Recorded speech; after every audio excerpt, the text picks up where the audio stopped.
Hare Krishna. Welcome to all of you, those who have come for this evening's Bhagavad Gita class. We are reading from Bhagavad Gita as it is, chapter 11. The title of the chapter is The Universal Form, and the verse is text 44.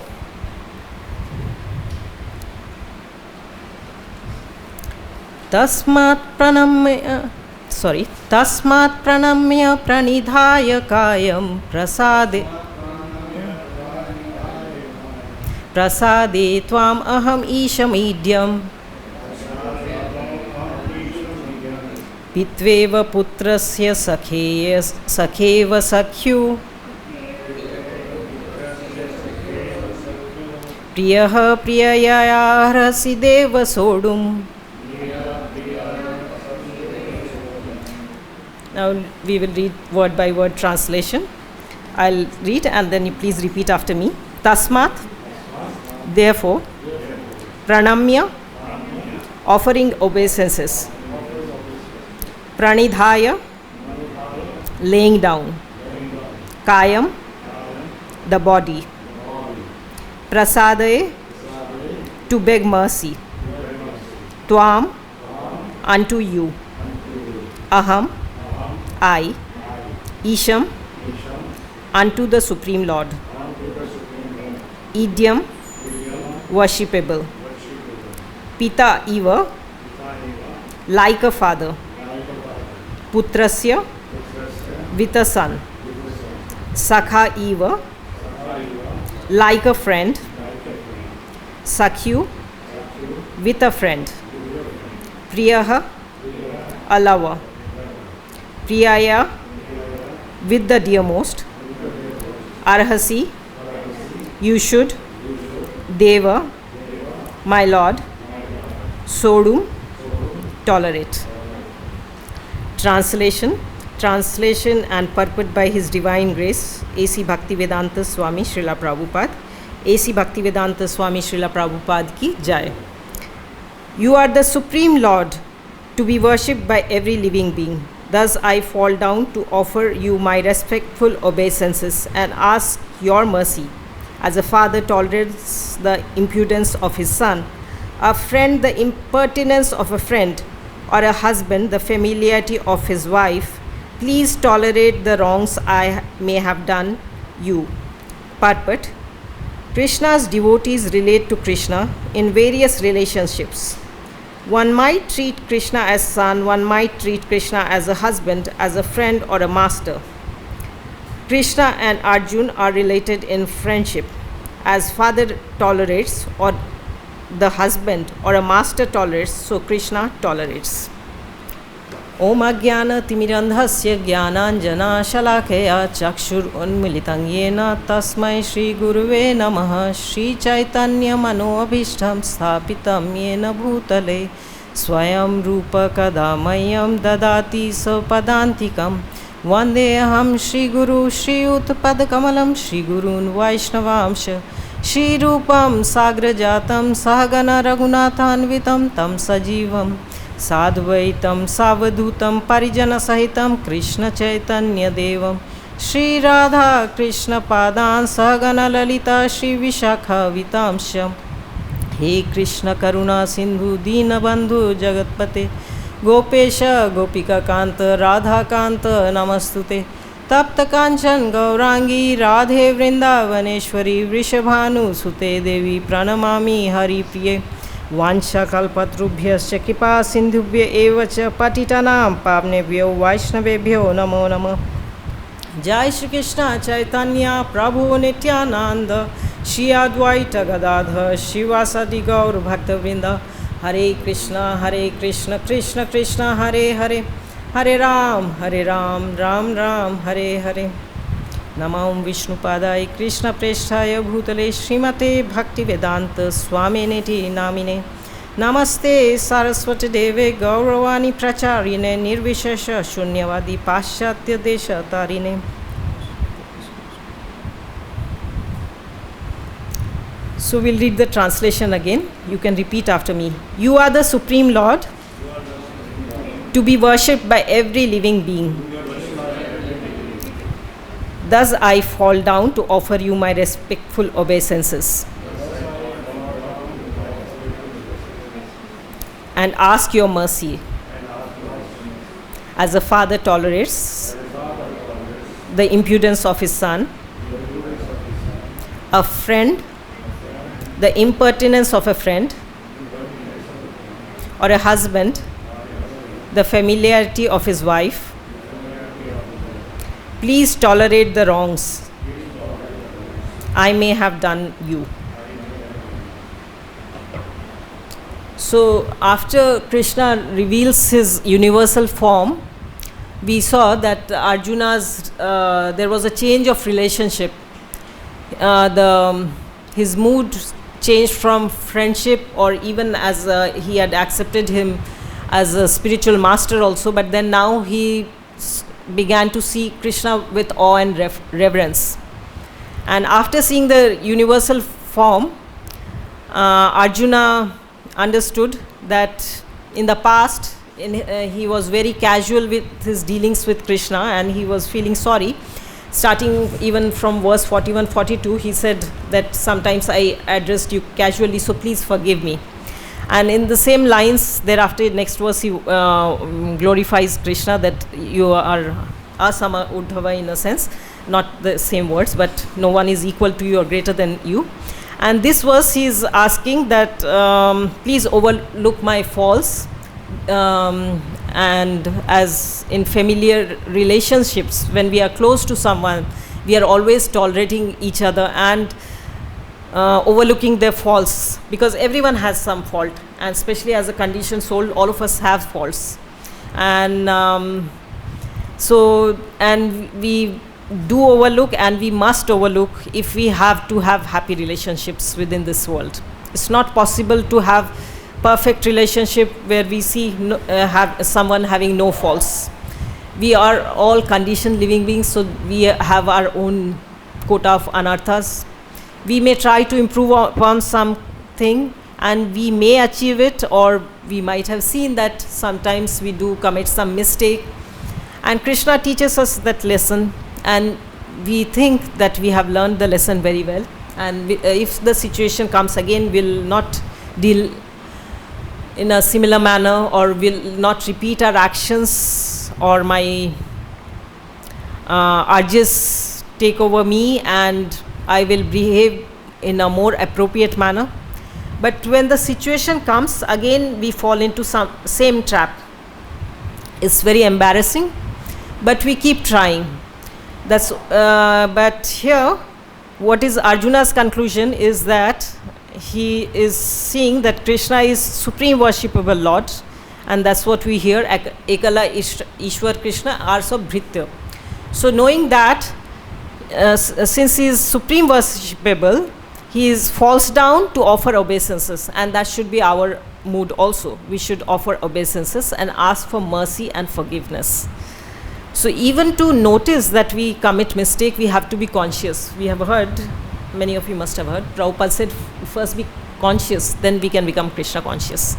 Sometimes people go on committing offenses, not necessarily about being a new devotee, new to ISKCON or new to Krishna consciousness, but sometimes our practices may be too superficial or external. Even in chanting of Hare Krishna Mahamantra, we may be chanting Hare Krishna Mahamantra for many years, but we may not be conscious what we are really doing. Are we really chanting with a prayerful mood, or at least trying to be prayerful, attentive to hear the Mahamantra we are chanting, whether it's japa or kirtan? So it can be very external. The number of years can be passing, and still we may not be conscious of our acts. Sometimes I have seen devotees, they are very keen to receive Mahaprasad that's being distributed in front of the altar, and they rush in a manner sometimes, and it's very common in ISKCON that people are offering obeisances and they step over, or not knowingly, of course. Knowingly nobody does, whether it's under the brand name of ISKCON or non-ISKCON.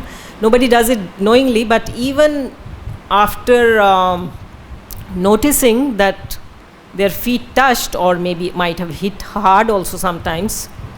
Sometimes people are just casual and move forward, too keen to receive Mahaprasad. The enthusiasm to receive Mahaprasad, whether it's fruit or garlands, is good, very appreciable. But we have to be careful how we move around, with how we do. In every aspect of our service, we have to be conscious that we are doing it properly. And of course, how much do we know what is the best way? But as much as we know, and with our heart, we should do it. Devotional service is said is an activity of the soul and not of the body. Sometimes it can be very external, but then it will not bring the desired result. So here Arjuna is begging for tolerance, Krishna's tolerance. And to my mind, as I was meditating, begging for mercy and tolerance, overlooking faults, I tried to recollect some instances, pastimes from what I have heard, and we all of us have heard, but I'll repeat for our purification and my own purification and benefit. In this Krishna book, chapter 89, there is a pastime that many sages sat across the banks of river Saraswati and to perform sacrifices. Like Bhagavatam starts with this, but this is a different one. And the purpose was, they are usually doing philosophical discussions. This time they sat to ascertain who is the Supreme Personality among the three presiding demigods, who is more in the mode of goodness. So they selected Bhrigu Muni as their representative to go and test all the three chief presiding deities, namely Lord Brahma, Lord Shiva, and Lord Vishnu. So first Bhrigu Muni goes to Lord Brahma, who is his father. And because he had gone with this specific purpose, after entering the palace, he doesn't offer obeisance, he doesn't bow down or even offer prayers, which is custom, which is a Vedic culture. So he doesn't do that because he has come with a specific purpose in his mind. And Brahma is very much offended. He gets very much angry. And he is almost ready to curse Bhrigu Muni. But then he cools down also. And here an analogy is given, like the water, at the time of creation, water comes from fire, but water is also able to extinguish fire. So it's in the same manner, like because he was his son, and exactly the same term is used here. It said, as the father tolerates the impudence of his son, here also is the same term is used. Lord Brahmaji tolerated, and he could forgive because he was his son. That's why he could forgive and ignore his fault. And Bhrigu Muni knew his purpose, so he had achieved accomplished his task. So he left this place and then he went to Mount Kailash, to Lord Shiva. Lord Shiva is in one sense his brother. So naturally Lord Shiva, when he saw Bhrigu Muni, he was very happy to see him, and he immediately got up and was about to embrace him. And then Bhrigu Muni stops him. He says, "You are so impure. You are always you have smeared your body with ashes. So don't come and embrace me. I don't like it." And so Brahmaji was offended by mind, but here by words. Actually, all activities, it's said, is we can perform either by body, mind, or words. So first one was by mind, and this one, this instance, Lord Shiva was offended by words, by speech. Lord Shiva was naturally very angry, and he was incited and he was ready to take action, but Mother Parvati, his good wife, comes and pacifies him, and she cools him down that since he's your brother, you should forgive him. And then Bhrigu Muni leaves that place also. Next, he visits Shwetadeep planet, where Lord Vishnu is lying down with his eternal consort, goddess Lakshmi Devi. And Lakshmi Devi is massaging his feet, lotus feet. And Bhrigu Muni reaches there, and as if he didn't know, he just goes and hits on the chest of Lord Vishnu. And immediately, again in this instance, it's seen that Lord Vishnu gets up, and his reaction is totally unexpected, unbelievable. He gets up and seeks forgiveness from Bhrigu Muni. He welcomes him that I'm sorry that I could not offer proper welcome for you. And if sages of your caliber, wherever they go, if they're the water that has touched their feet makes the place of pilgrimage. If I were to know you, I would have arranged for a proper reception. I'm sorry, your feet are soft like a lotus flower, and my chest is hard like a thunderbolt. Your feet must be hurt. Let me massage your feet. And he started to massage Lord Vishnu started to massage Bhrigu Muni's lotus feet. And of course, Lakshmi Devi was upset, and but she couldn't say anything, but in heart of heart she was upset. And that's why it is said that in a way she cursed Brahmana, that they'll remain poor because of this offense. So then Bhrigu Muni goes and reports the matter, and naturally is decided who is the supreme being, who is more in mode of goodness. Is no question, it was not a question at all. It was proved to be Lord Vishnu. So Lord is very kind, and knowing his position, that he is Asama Urdhava also, he is so powerful, and we are so insignificant as even if we considered our eternal constitution position as a minute soul, which is size of a tip of one by 10,000 part of a tip of a hair, so minute. If we consider that way, or even if we consider our physical size, what is it compared to Supreme Lord? We are so tiny. And that way, since he is so powerful, it's natural that he forgives us. And because it's the nature of any good quality, like even any quality in mode of goodness, to be elevating. Like even if someone is power, it should be used to elevate those who are weaker, not to oppress them. So Krishna or Lord Vishnu, as supreme person, supreme being, they are merciful. Even in another instance, we hear Lord Krishna was invited by Duryodhana for a feast, and he refuses. And then Vidura's wife calls him to dine, to come for lunch at their place, and he agrees for it. And then wife of Vidura is so much bewildered, so super excited to receive him. She brings banana and wants to serve him banana, but instead she peels off the banana, puts the banana apart, and gives the peel to the Lord, and Lord is accepting it.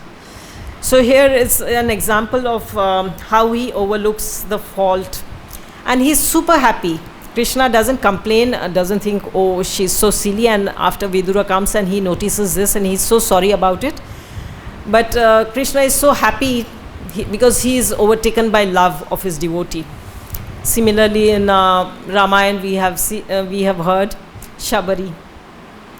Shabari was tasting the berries, and actually she was told that she will get darshan of Lord Ramachandra, and she was collecting berries, and she wanted to offer only best sweet tasting berries to Lord Ramachandra, and to ensure that she was tasting each berry, and if it tasted good, then she was preserving it, others she was throwing it away, and like that she was waiting for years. And when finally Lord Ramachandra arrived, she was again collecting fresh berries and tasting them and keeping the good ones, and she offered to Lord Ramachandra. Again here Lord Lakshman was offended, and he was surprised that how could Lord Ramachandra even accept it, because we know that whatever we are offering to Supreme Personality, it should not have been tasted by anyone before.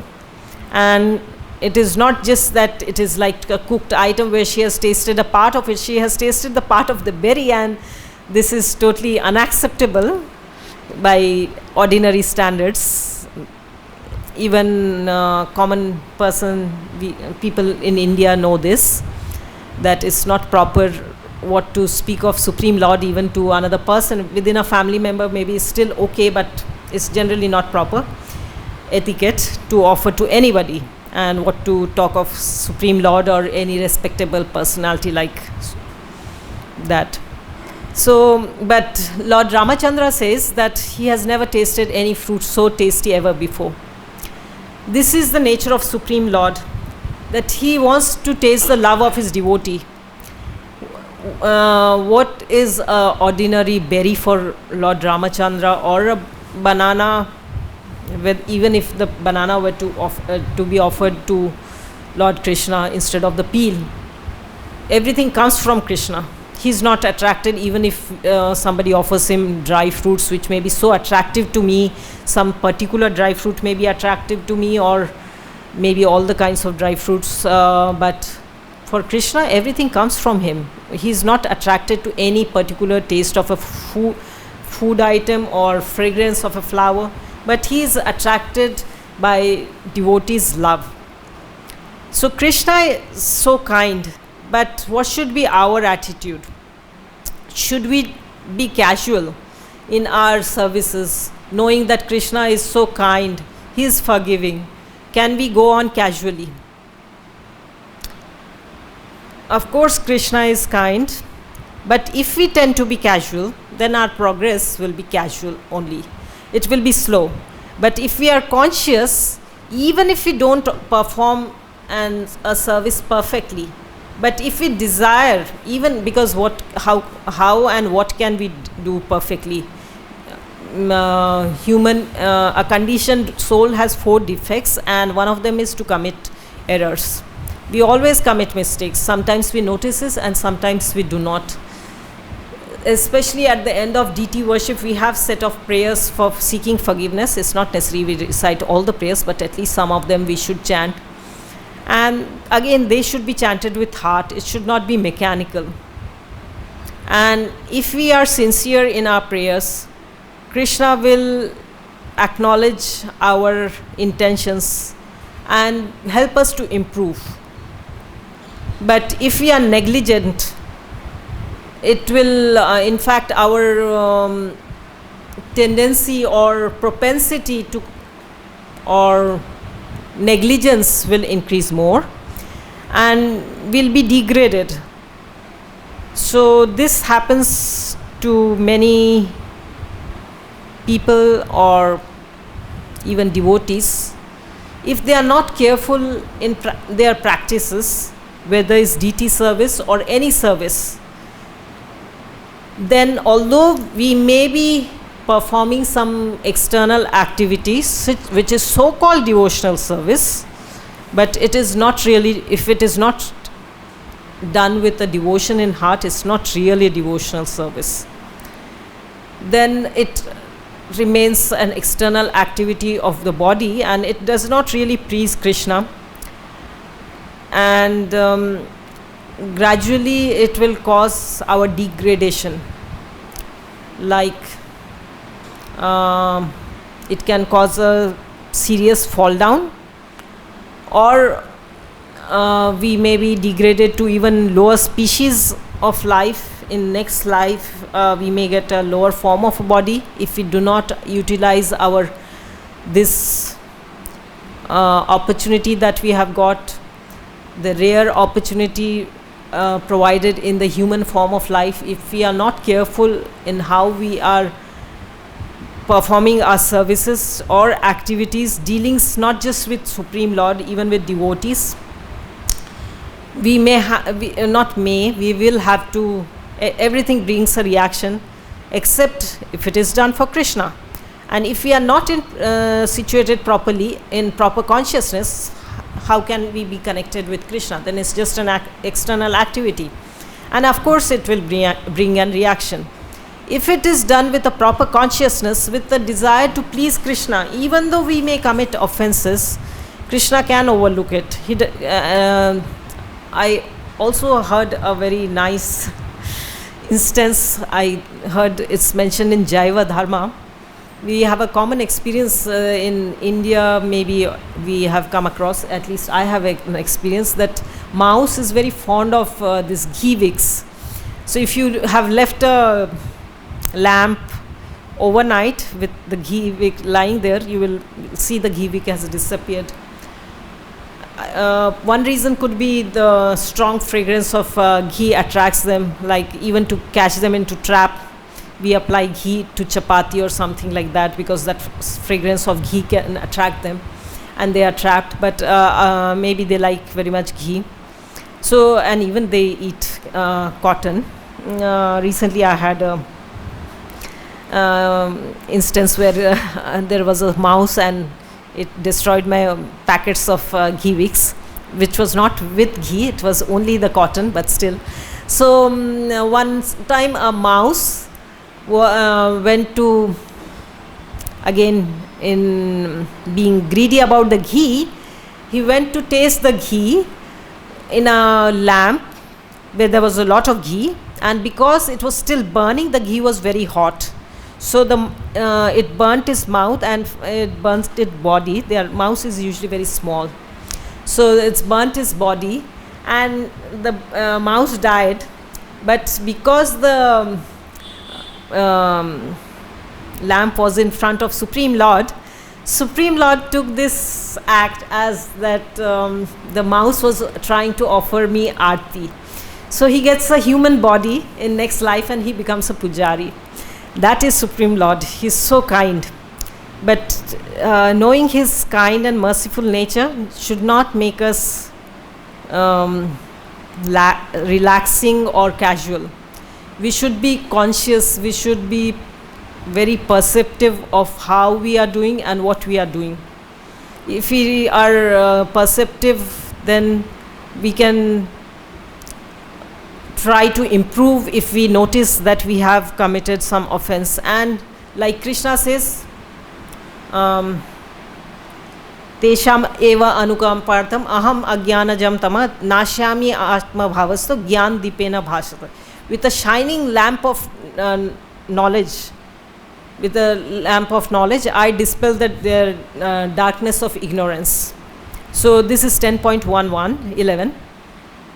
So if we are sincere, then Krishna will show us. With the shining lamp he will show us, and we will be able to perceive how we need to improve, so that we may make advancement in our Krishna consciousness.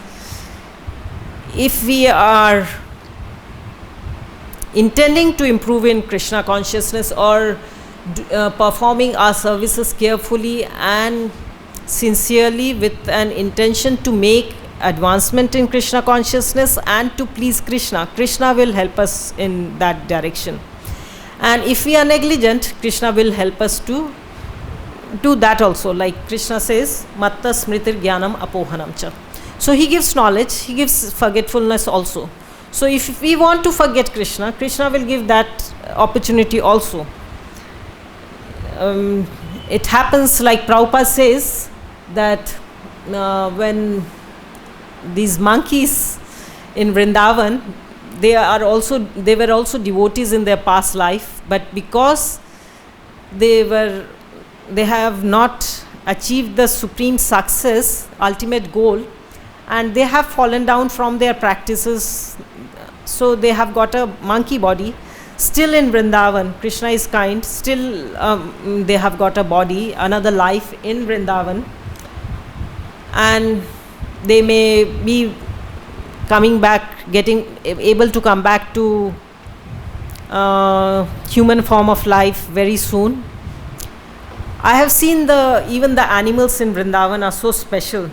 Like the monkeys, they do attack, they do bite. Even I have been bitten, each time getting worse. But they are not man-eaters. It's not so bad, and nothing happens without chance.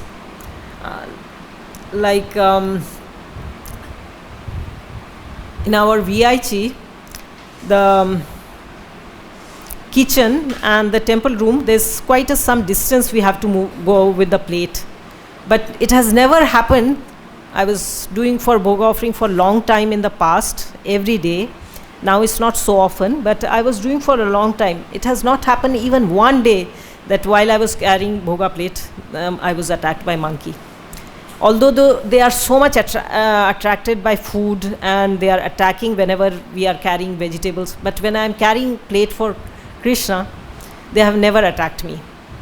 I mean, they have never even come close to fear me that I dropped the plate. Nothing like that has happened. So I feel that even they can remember that they have missed an opportunity. And being bitten by a monkey, we have our karma, so it happens, it's okay. Even like one time, my bead bag was badly torn, but I could immediately relate that I was not in proper consciousness. When I was going with the bead bag to Loi Bazaar, and I knew I was not chanting properly. It's not that I'm always chanting very carefully and properly. Sometimes, even though I understand I'm not chanting very carefully, and one time it came to my mind that I'm only chanting Namapraj, should I continue? But then I thought, what if I give up? Then, okay, my mind is on some other issue, but then it will only bother about that issue. That's worse. So even if it is with offenses, let me carry on with chanting. But that day the situation wasn't that. It was I was frantically looking for one particular shop.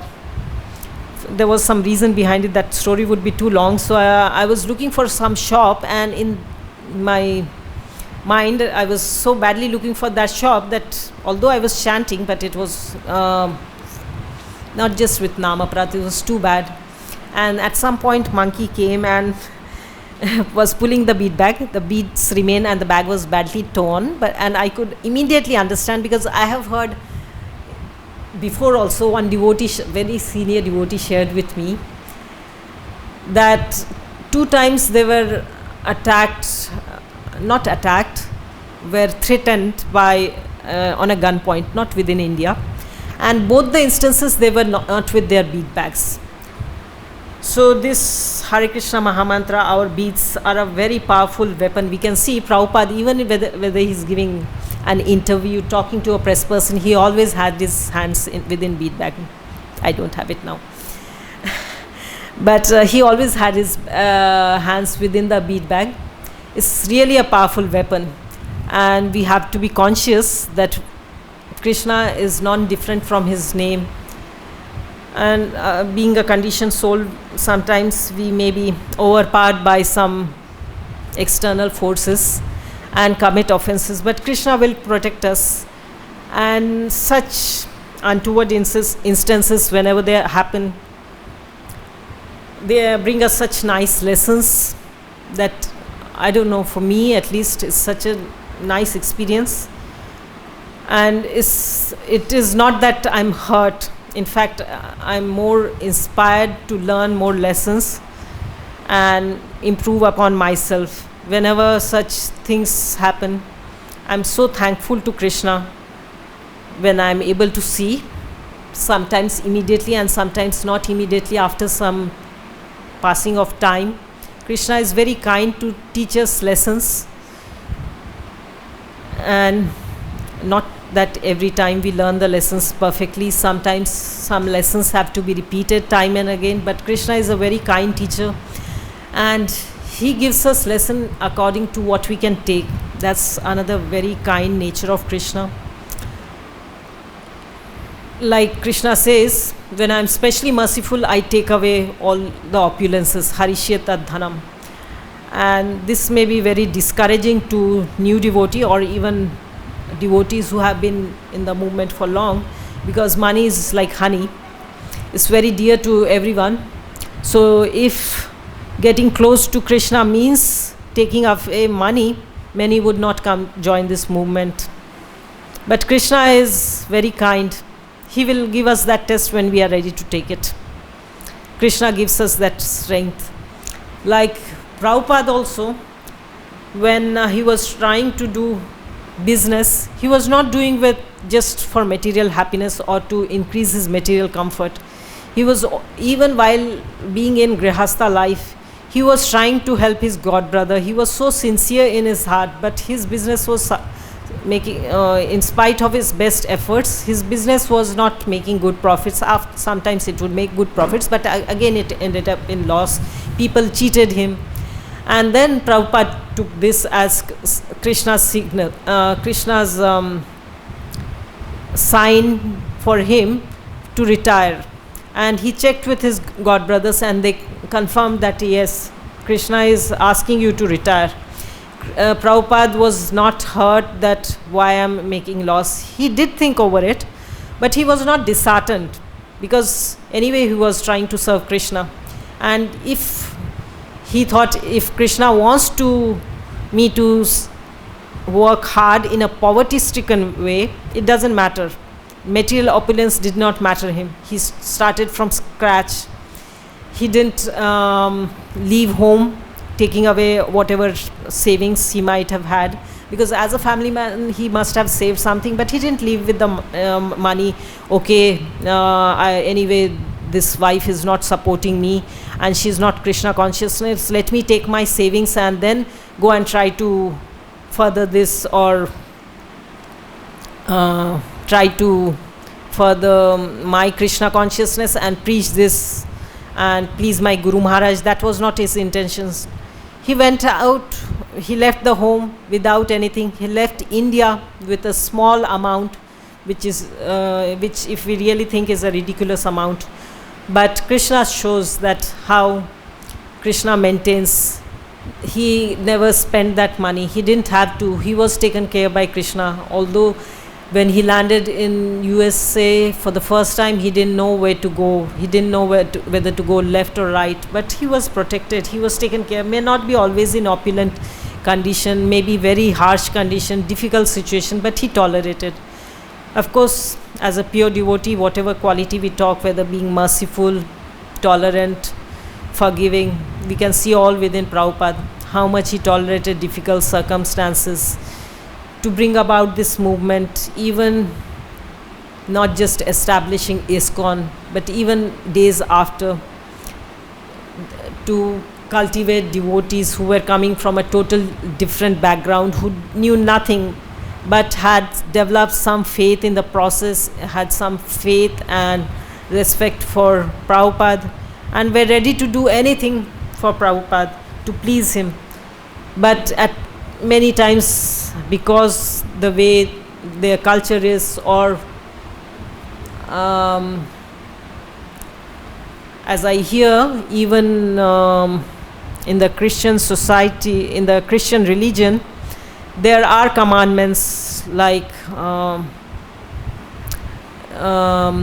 course, Prabhupada very much speaks about thou shall not kill, but no fornication, it seems, is there mentioned in the commandments of Christian religion also, but nobody follows.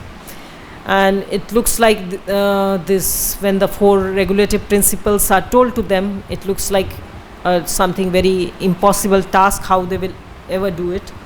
But by power of Hare Krishna Mahamantra, we have seen how devotees from West and other countries from all over the world, how it has brought about a transformation in them. And as we have achieved freedom from British rule, but we have very much tried to copy the Western ways, whether British, American or whatever, and we have forgotten our own values. So India is also not far behind. India and Indians, many Indians also have, especially in upcoming generation, even I wouldn't say my generation was too good. As the days are progressing with the Kali Yuga, days are becoming worse. But even we can see from our generation, people older than me, like our father used to say, they are seeing us, how we are, how the Kali Yuga is progressing, and we can see our younger generation, they hardly know any values, not very much different from West. Even within India now, the 4 regulative principles may not sound very easy, which was one time would have sounded very easy for Indians, but nowadays even Indians have become very degraded, and even these simple regulative principles may sound very difficult. But with chanting of Hare Krishna Mahamantra, slowly people are, and especially if they are applying since themselves, they are sincere, if they are chanting with some faith and devotion, how these anarthas and this unnecessary, anartha means unnecessary habits, how they can easily overcome these practices which seems like impossible task before. Some intoxicants they were taking, or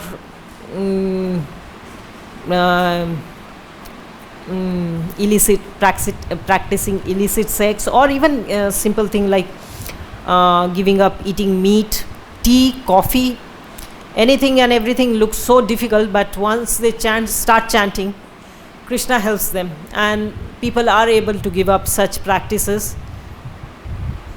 It's imperceptible how it happens, but because the Mahamantra is not a sound of this material world, these syllables are not just the sounds, material sounds, it's not just word and the name word, Hare and Krishna and Ram, but they carry a potency with them. So that's why they are able to, this Mahamantra is able to bring about a transformation. So we have to be very careful and not be casual in our approach, in our services. Krishna is forgiving, tolerating, but we have to be careful so as not to commit or try to minimize our offenses, and nevertheless we chant the forgiveness mantras. But we have to be conscious and try to do it as good as possible. These were my reflections. If you have any questions or comments, you can share.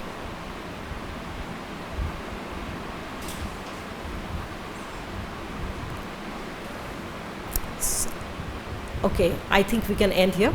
It's almost time. Thank you for coming. Hare Krishna.